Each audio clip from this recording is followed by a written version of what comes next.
तो आज मैं एनिमे के 10 आइकॉनिक विलेंस की बात करने वाला हूँ। और हाँ, मैंने दुनिया के सारे एनिमे नहीं देखे हैं, जितने भी देखे हैं उनमें से टॉप 10 एंटेगनिस्ट बताने वाला हूँ जो मेरे हिसाब से बेस्ट हैं। और हाँ, मैं कोई रैंकिंग वगैरह नहीं करने वाला हूँ। अगर तुम्हें कोई कैरेक्टर मिसिंग लगता है तो वो भी कमेंट में लिख देना।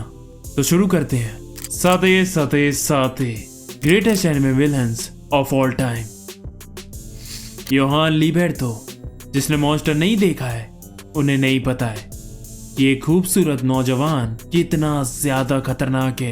ये एक 22 साल का लड़का है जिसके अंदर 70 साल के आदमी का एक्सपीरियंस है।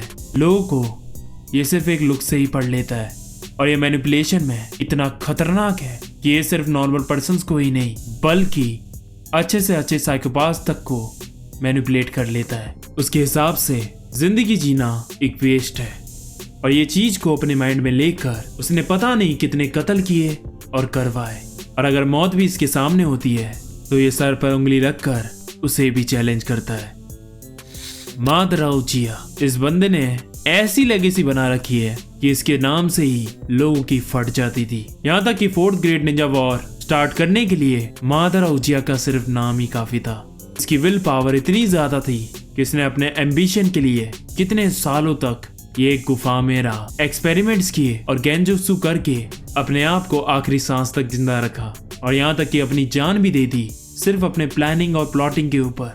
हमने इसकी इम्प्रेसिव स्किल्स देखी, इसकी गॉड लेवल पावर्स देखी और ये इतना आइकॉनिक कैरेक्टर इसलिए बन पाया क्योंकि मासाशी किशिमोटो ने मादरा उचिया को बनाने में काफी टाइम लिया था। और तुम्हें पता ही है, सब्र का फल मीठा ही होता है। डॉन कीहोते दो flamingo, the former celestial dragon. और इस फॉर्मर की वजह से ही ये वो बन पाया जो आज ये है। जब तुम्हें आसमान की ऊंचाई से घसीट कर नीचे पटका जाता है तो उस वक्त कुछ लोग टूट जाते हैं और कुछ लोग दोबारा ऊंचाई को छूना चाहते हैं। और दो फ्लामिंगो भी वही था। पाप के एक डिसीजन से इनकी लाइफ पूरी तरह बदल गई। लेकिन उन्हीं स्थितियों में एक डेविल ने जन्म लिया। दो फ्लामिंगो ने अपने गुस्से को अपनी ताकत बनाई। 10 साल की उम्र में ही वो उस पॉइंट पर पहुंच गया था जहां उसने अपने बाप को मारकर अच्छाई, रहम इन सब को पीछे छोड़ दिया। इसका कैरेक्टर डेवलपमेंट बहुत ही अमेजिंग है और इसकी हंसी परफेक्ट है इसके कैरेक्टर पर। ये लगता है थोड़ा साइको लेकिन बातें पते की करता है। ये इतना चालाक है कि इसे मारिजोस के ऐसे सीक्रेट के बारे में पता है कि उनके बदौलत ये पूरी दुनिया हिला सकता है। फ्रीजा। अकीरा तोरियामा सेंसे ने आज से लगभग 30 साल पहले ऐसा विलन बना दिया था जिससे इंस्पायर होकर आज पता नहीं कितने सारे विलन्स बनाए गए हैं। विलन को जो एक चीज विलन बनाती है वो है इविलनेस। और इस कैरेक्टर में तो हर चीज ही इविल है। इसका कैरेक्टर डिजाइन, इसके इरादे, इसके बोलने का ढंग, इसका फाइटिंग स्टाइल, सब कुछ। इवन जब भी ये स्क्रीन पर आता था ना, मुझे एक डर, एक खौफ महसूस होता था। Kibutsuji Muzan, the first ever demon, जिसके डीमन बनने के बाद उसका पूरा खानदान शापित हो गया था। आज डीमन स्लेयर में जो भी हो रहा है वो सब इसी की वजह से शुरू हुआ। इसी की वजह से पता नहीं कितने लोग मारे गए डीमंस के हाथों और कितने लोगों को इसने डीमन बनाकर मारा। इसका कैरेक्टर काफी रूथलेस और डोमिनेटिंग है। इसके ऊपर कोई बोले इसे जरा सा भी बर्दाश्त नहीं होता। और ये इतना महान इसलिए भी है क्योंकि ये हजारों सालों से जिंदा है और उसे उस वक्त का ज्ञान और एक्सपीरियंस है जिससे ये और भी खतरनाक हो जाता है। और इसकी बैक स्टोरी तो और इम्पैक्ट डालती है इसकी कैरेक्टर पर। तुमने सुना ही होगा कि हर कोई पहले से विलन नहीं होता, उनके हालात उन्हें ऐसा बनाते हैं। और मुजान के केस में तो उसे जीने के लिए भी अपनी माँ की कोख से ही स्ट्रगल करना पड़ा था। किसे पता था जिसका पैदा होना भी मुश्किल था, आज वो इमोर्टल होगा। लाइट यागामी एक ऐसा कैरेक्टर जो प्रोटैगनिस्ट के साथ साथ एंटेगनिस्ट भी था। एक 17 साल का स्कूल जाने वाला लड़का, लेकिन डेथ नोट मिलने के बाद वो एक अलग ही इंसान बनने लगता है। जस्टिस के नाम पर वो अंधाधुंध लोगों को मारता है। कई सारे दुश्मनों को तो उसने अपने दिमाग से मारा और कईयों को मैनिपुलेट करके। और ये डेथ नोट की पावर्स उस पर इतना हावी हो जाती हैं कि वो जितना डेथ नोट को यूज करता है वो डार्कनेस में और खिंचा चला जाता है। एक पॉइंट पे आकर उसे अपनी जान के अलावा सबकी जानें कूड़े समान लग रही थी, क्योंकि वो इस दुनिया का गॉड बन गया था और ये पूरी दुनिया उसी के हिसाब से चल रही थी। मेरुएम तो हंटर अंडर को, जो one of the greatest shonen anime बनाता है, उसमें सबसे बड़ा रोल इनके विलन्स का है, क्योंकि इसके राइटर तोकावा सेंसेई की स्पेशलिटी है कि वो विलन्स बहुत अच्छी तरह क्रिएट करते हैं और मेरुएम उनका एक मास्टरपीस है। मेरुएम को जो अलग बनाता है दूसरों से, वो था इसका माइंड।